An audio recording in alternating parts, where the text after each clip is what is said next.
اور اسے خلیفہ مانے۔ آپ نے فرمایا خلافت تو رہی نہیں، یہ تو ملوکیت ہے، باقی رہ گئی یہ بات کہ فاسق و فاجر کے ہاتھ میں حسین ہاتھ دے دے، یہ ممکن نہیں ہے۔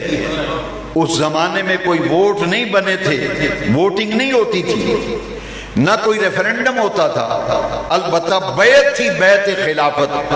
اس کا طریقہ یہ تھا کہ خاندان اور قبیلے، بڑے بڑے خاندان اور قبیلے جو ہیں ان کا سربراہ اگر کسی کو خلیفہ مان لیتا تھا تو اس کا مطلب یہ ہوتا تھا کہ پورے خاندان نے اسے خلیفہ مان لیا۔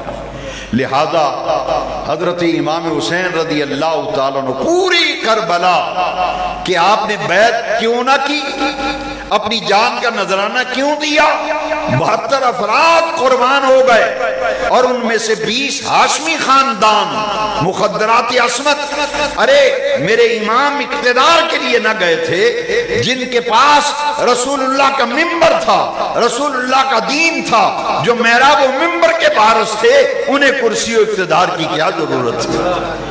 وہ تو دین کو بچانے کے لیے گئے تھے کہ دین کا حلیہ بگڑ گیا، شریعت کو مذاق بنا دیا گیا، نماز کی پابندی ختم ہو گئی، یہاں تک کہ جو بہن بھائی کے نکاح کو جائز قرار دے دیا اس نے، معاذ اللہ۔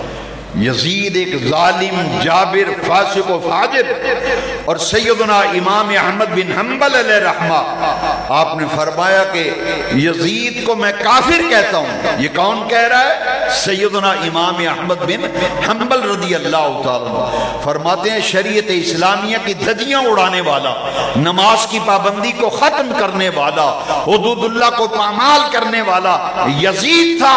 حسین اس لیے آئے تھے کہ یزید کا اقتدار دین کے لیے خطرہ ہے، اور دین کی تباہی و بربادی کے لیے ہر حد گنڈا استعمال کر رہا ہے۔ دین بچانے کے لیے حسین نے قربانی دی اور اپنا خاندان بھی قربان کر دیا تھا۔ حضرت خواجہ غریب نواز خواجہ معین الدین اجمیری رضی اللہ تعالیٰ نے پورے کربلا کا نقشہ بیان کیا کہ یہ شہادتیں کیوں ہوئیں، حسین اور ان کا خاندان کیوں شہید کیا گیا۔ وہ کہتے ہیں کہ شاہ است حسین، بادشاہ است حسین۔ یہ خواجہ غریب نواز حضرت خواجہ معین الدین چشتی اجمیری کا نذرانہ عقیدت ہے بارگاہ حسین میں۔ شاہ است حسین، بادشاہ است حسین، دین است حسین، دین پناہ است حسین، سرداد نداد دست در دست یزید حقا کے بنا لا الہ است حسین۔ یزید کے ہاتھوں میں ہاتھ تو نہ دیا، البتہ اپنا سر دے کر نانا جان کے دین کو بچا دیا۔ یہ ہے حسین جن کی 10 محرم کی شہادت کی یادیں چاند نظر آتے ہی تازہ ہوتی ہیں۔ 10 محرم الحرام کو یہاں اس مسجد میں، بارگاہ حسینی میں، بارگاہ اہل بیت میں مختصر سا ہم حقیر سا نذرانہ عقیدت، ارمغان محبت اور نظر پیش کرنے کے لیے ہر سال محفل ذکر شہادت حسین پاک کا اہتمام کرتے ہیں۔ آپ سب حضرات 10 محرم کو عشاء کے بعد محفل میں تشریف لائیے، لنگر حسینی کا وسیع انتظام ہوگا۔ خطاب کے لیے راول پنڈی سے علامہ صاحبزادہ محمد حسنات صاحب تشریف لا رہے ہیں، حسنات چشتی صاحب، وہ واقع کربلا بیان فرمائیں گے انشاءاللہ۔ آج میں نے تمیدی گفتگو کی ہے، اگلے جمعے انشاءاللہ جہاں آج میں نے بیان چھوڑا ہے اگلے جمعے یہیں سے شروع ہوگا۔ پورا بیان سمجھنے اور سننے کے لیے 12:45 بجے تک مسجد میں تشریف لے آئیں۔ اللہ تبارک و تعالی شہادت حسین کے صدقے ہماری دنیا اور آخرت بہتر فرمائے۔ وآخر دعوانا